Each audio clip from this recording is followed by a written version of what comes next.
People, deluded. I hope you're all doing well and safe on this Monday morning or afternoon or evening, according to wherever you are on this earth, and the time zone and things. Most importantly, I hope you're all safe, I hope you're all well, and I hope that can be extended to your loved ones. And if you're going through tough times, they never last. Tough people do.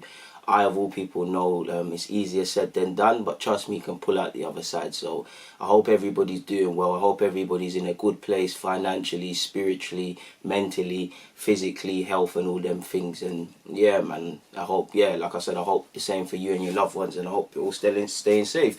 Now, obviously, you've seen Aubameyang. Aubameyang's spoken on his future. He's not really offered any clues. He's sat on the fence, and we're going to get into that and speak about that. Before I do, first and foremost, you know, I'm actually quite lazy when it comes to uploading content. You lot wouldn't know it, but I take hours to actually do it, and it's bad of mine. So by the time this comes out, there might not be time. But in relation to the Football Content Awards, I'm positive as to what we could achieve there, because you lot have come heavy and supported the thing, and you know, done a madness with the voting and stuff.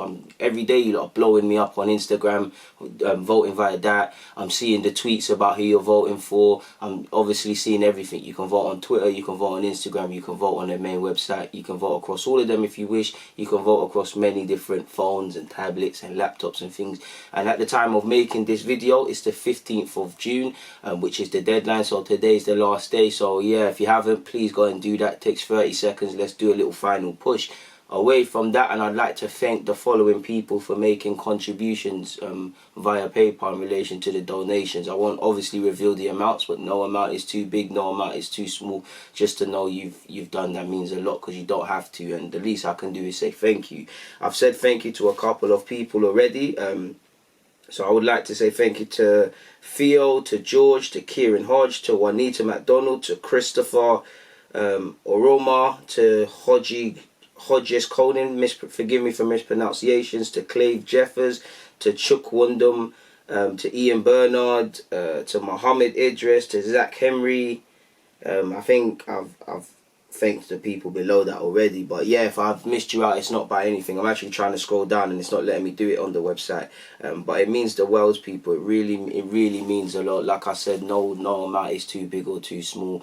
To know you've taken the time to do that means a lot. So like I said, the most I can do is say thank you, and better than that, well, not better than saying thank you, but the most I can do is just keep continuing what I'm doing. So let's actually do what you lot are here for, people. Let's speak about it. Now, in relation to this, I think he's spoken to Telefoot, which is a very big sort of interview, well, it's a media agency, media company, but a lot of footballers, you know, typically in France, what I like about French people, similar to the Dutch, they're very outspoken, they're not afraid to have an opinion, and I think Arsenal, England could do with that. You've seen Pepe go on Telefoot, you've seen Gabriel of Lille has been linked with Chelsea and Arsenal. Bare players, Draxler, bare players have done it. And Aubameyang's obviously not French. Well, he plays for Gabon and stuff, but he's a French speaker, and you obviously might feel more comfortable giving it there and stuff, rather than in the British media where it might be kind of, you know, they might get 2 and 2 and get 2004 sort of thing, people.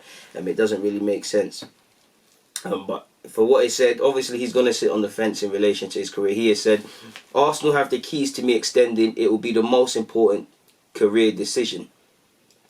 So that opening statement tells it all, people. Of course, it's a lie, because Aubameyang holds them all, people. It's not a lie, but Aubameyang's true in what he's saying, but Aubameyang holds all the aces. He's our top player. You know, we need him more than he needs us, and I say that with all due respect, because we are Arsenal, regardless of us not being in Champions League and being woeful by our own standards. And it doesn't go for Arsenal, this goes for a couple of clubs, but still a big club. With all due respect to Aubameyang, as much as I want him to stay, I've seen better players leave us in the worst of times, and I say that, what does worst of times really mean? Because I mean, we're ninth at the moment, so that might not make sense, but you lot know I've seen Thierry Henry leave, so everything else, not a bonus, but nothing is really going to break me as such, people.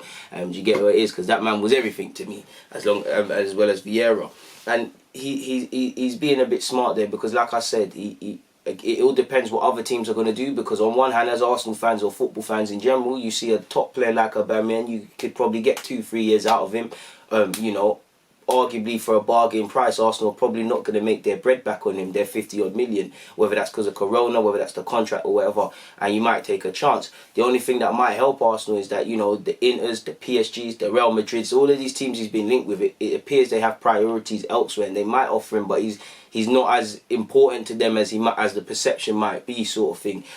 You know, so it's in the balance. Like I said, you know, he could probably move elsewhere. You know, he deserves to be on a contract, putting him near the highest earners if he's not already. You know, he deserves to be playing Champions League football. Arsenal know all of this. Arsenal have all the key. Aubameyang has all the cards in his hands, all the right aces in his hands, essentially. Of course, Arsenal have the keys because, again, you know, if you offer him more money or if you offer him you can't really offer assurances, but Arteta is going to be backed in these things and he believes, all right, cool, there's a project to believe in, then, you know, he probably would sign. But if I was him, I'd probably say it's time to move. There was a carrot of, you know, we brought him and Lacazette and a couple of these players to say, yo, we're going to return to Champions League football. Of course, Aubameyang's played a part in us failing, like, you know, winning or success were all part of the team. But Aubameyang's done his job. He's been one of the best signings that we've signed in the Emirates era. He's been a top player. You know, at one point he's done up super sub. He's played through the middle. He's played on the flanks. You know, he's a lovely character. We heard he had bad attitudes. He's been nothing but a symbol of solidarity between the players. He's clearly loved by the fans and everyone. He's clearly comfortable in London. Plenty of reasons to stay, but, you know, trophies. It's all fun and games, even if he does believe in Arteta, even if Arteta is backed, you know, how long is it going to take Arsenal to become a team capable of challenging for trophies? I'd say at best, you know, I don't think this is the case, but at best, if everybody was singing from the same hymn sheet, personally, I'm saying 3 years, maybe 2, anything from 2 to 4 years. That's great. If you're Martinelli, Saka, you know, Pepe's in his mid-20s, same age as me, 25. You know, if you're in your late teens to early 20s, mid-20s, that's good for you. Tierney as well. Leno to a degree, even though he's 27, I believe. You know, this is decent for you because you're going to still be of age. But how old is Aubameyang going to be in 2-3 years? And listen, I'm sure he wants to win trophies and challenge for trophies. I'm sure he wants to play in the Champions League. You know, he ain't played in that since he left Dortmund, and I think that's a damn shame, really and truly. And you know, we're on the verge of not being able to play in that next season because we're out of the Europa League. Top 4 mathematically is possible, so we should fight. But you know, we've got a big tough arcs. We're playing some top teams. We've got even though Arteta's unbeaten away from home technically in his career at Arsenal, I believe, in the league. I could be wrong. We've got to go to some tough away grounds, and even away from that, even if we do our job, we're relying on too many things, external factors that we can't control. We're relying on too many teams to drop points, too many teams to take points off other teams. So it's another season without that, and another season where, for me, next season the priority has to be top 4 via the Premier League, because 38 games, you need consistency. Obviously, you know, it's like the gulag being in Europa League. So yeah, man, he's very smart with that comment, and to be fair, it's quite smart. There's no point, you know, I don't really want to talk about things that are not of relevance, but I might as well talk about it more. He's spoken in relation to the Premier League return, and he said, we've been waiting for this. I think everyone has. We'll all have to be careful. I think everyone has this slight fear, but personally, I'm very happy to be going again. We are returning a day before my birthday, so it'll be a nice return. And hopefully for me, for Aubameyang, I believe he's on 49 Premier League goals. It'd be lovely if we win against City, but it'd also be lovely if he scores that 50th goal. You know, it's a significant landmark. And obviously, on the day of his birthday, I know on my birthday, it's a time where I put a lot of things into perspective, even in the days and weeks in the build-up to my birthday. And I imagine some, you know, athletes, professional athletes, whether you're a footballer or whatever, are some of the most self-reflecting individuals on the planet. So I imagine Aubameyang is sitting there thinking, like, what have I achieved in my life? Obviously, he's achieved a lot. You know, he's been a footballer, and he's thinking, where do I go? What do I want to achieve in these couple of years? And he's probably thinking about a lot of stuff in relation to his personal career, his relations with people, private life, and obviously his personal career. What have I won? What am I doing here? Do I really want to be here? Do I don't want to be here? He's got a lot of decisions to ask himself. He's comfortable in London. There is a chance to challenge for trophies at Arsenal, but that's not going to be immediate or overnight. If he can go to a PSG, a Madrid, all of these teams linked with him, I couldn't begrudge him. Obviously, if he goes to Liverpool, it'd be snaky. But do you know, and these links, this is just my own thoughts. These are not links linking him to him. If there is any slight chance of a move to Liverpool, if I'm a Batman, I'm trying to do it. Like, listen, playing for Klopp, you know, giving them another dimension, stronger team. And I'm not saying Liverpool's the only choice. I'm saying I'd throw that in. I'd literally be open to everything. Of course, he's got to think about finances as well. Probably his last big contract in his career. So there's a lot to think about. he spoke about in relation to his best moments at Saint Etienne, and he spoke about scoring his first hat-trick. He then paid homage to the Saint Etienne, obviously getting, because he's been on loan there, obviously getting to the Coupe de la France final. He said he's going to wear the shirt on the day. He's spoken in relation to his his future at how it was at Saint Etienne. He also spoke about Dortmund, spoke about the differences between the two leagues, but they're not that they're not relevant. It's just it don't really apply to the purpose of this video, so there's no point really going into them. In relation back to Arsenal now, though, people, a couple of things in relation to Arsenal. He spoke about Wenger, and I know that either puts a smile to your face or makes you upset. Now, I'm sure many balanced Arsenal fans have nothing but love and respect for Wenger. Obviously, it didn't work out towards the end, but, you know, he did his bit to move this football club bigger, and there's a lot of hallmarks within, a lot of legacies that he's left behind are still here. Like, look at the Strong Youth Academy. You know, that's one thing he said he wanted to do. He's spoken on having not been managed by Arsene Wenger extensively. He said, it was very short and it was a shame that I did not get the chance to get to know him more. It was thanks to him that I came here. The time I had with him will be a real souvenir. Aside from that, it's football, constantly moving and turning. It certainly was an emotional moment. I think everybody felt that, seeing him leave after many years. Now, he's spoken about Lacazette, and he always kind of says this about Lacazette. He said, it's funny, we didn't really know each other. Of course, we knew each other owing to the rivalries between Lyon and Saint Etienne, but we didn't come across each other elsewhere. So the day I arrived, he was like, oh, Obama. And, and all of this, we were laughing together immediately. It's always great to come across French players. He's very cool and frank as well, which is what makes him a pleasure to be working with on a daily basis. At training or in daily life, he's a good guy. The chemistry's there, and on the pitch it happens automatically. And that's lovely to hear two teammates speaking of such. The bulk of this now, in relation to Arsenal and the stuff that is actually, you know, of more concern and more relevance, he said, on his future at Arsenal, recently I have not received an offer to extend. Now, recently, what does that mean? Does that mean you was offered a contract in a previous time, a significant few months ago? Or does that mean, you know, you haven't been offered one this year? I don't know, it's very subjective. But he says he hasn't been offered an offer. Now, it's important to remember talks and you know, drawing up the framework and seeing what both parties are on doesn't mean that's not happening. It doesn't mean it is happening, but that doesn't mean it's not happening. That's very different to, you know, formulating the process of an official sort of draft of a contract of what it would look like. Do you see what I'm saying, people? So just because he's not been offered an offer does not mean Arsenal are not trying to do a thing. It doesn't mean they are, but it doesn't mean they're not trying a thing to renew his deal. He said, but of course we've had exchanges with the club, so he's more or less said, that's what I've said, people, informal talks for a fair few months now. And if there's been exchanges, you have to wonder, why hasn't it got to the next level? Does he want to see how the season plays out? Does he want to see long-term plans? Because he might, if I was, I wouldn't have bought into Emre, but if I was him, I'd buy into Arteta, and I want to play for Arteta and things and see what he can do with Arsenal. But looking above him, do they believe in this thing? Because you got to remember, there's wage cuts, there's weak financial positions, depending how you look at it. That tells a player, you know, you might not be able to strengthen the team to the level we have been in, and to eradicate the failings we've been doing the last few years. With all due respect, Aubameyang doesn't have time to waste. Why would you want to do that? I'm not saying he's motivated by money, but you got to think about this sort of stuff. Are they at loggerheads between the framework of the contracts and the bonuses and the weekly wages and signing on fees and the rest of it? Is it contract length? Do you get it? We've got to wonder why we're not able to come to a talk. Have Arsenal been half-hearted in the talks? Have we not, you know, pressed it with as much urgency that we potentially could have? We'll never know until either he signs a deal or he calls it a day here, really.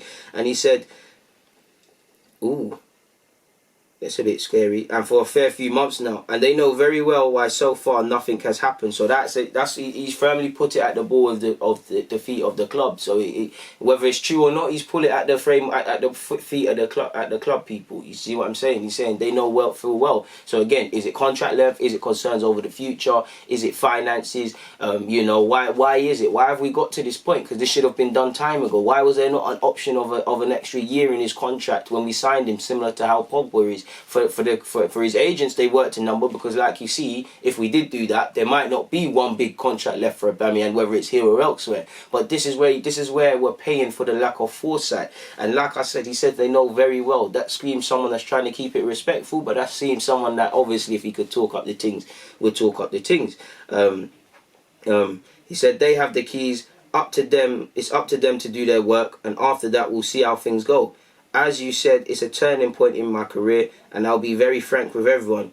It will be a very difficult decision to make because I've still not decided, and we will see. Maybe the most important decision of my career, and you know, for what I've said, what you already know, it is, because there's many reasons to want to stay at Arsenal. Comfortable in London, loved by the fans, loved by the club, you know, loved by teammates. You know, there's a good, you know, there's Arteta now, someone you can believe in, but at the same time, you know, he needs to be thinking about, I keep saying it, finances, because he, you know, football career is short. Yes, he's earned a lot, but it's short. He's also got to think about the quality of contract. Is it the terms of the deals? And he's also got to think about trophies. There's no way around it, because I'm not, with all due respect to Aubameyang, someone of his team, his quality, he's won trophies, but it's not, you know, I think his silverware cabinet could potentially be stronger if he leaves Arsenal.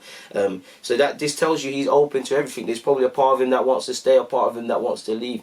I will say this though, as much as it will burn, you know, if there is a part of him that wants to leave, he needs to go. He needs to go. And that's not that, because that's the reality. He needs to leave, because, you know, if your heart's not in it slightly, listen, Aubameyang's been here and had nothing but integrity, played to his best, you know, never sulked. But if he has a slight doubt about wanting to be here, he's got to move on to for himself, because he deserves to play somewhere he convincingly believes in, and fans deserve players that want to be here. I'm not saying he doesn't, but you get where I'm going, people. It is what it is. There's also the option of, you know, running down this deal, which I believe is actually, I've changed my stance. I'm actually fully on letting him run down his deal if we're not going to be able to recoup significant value.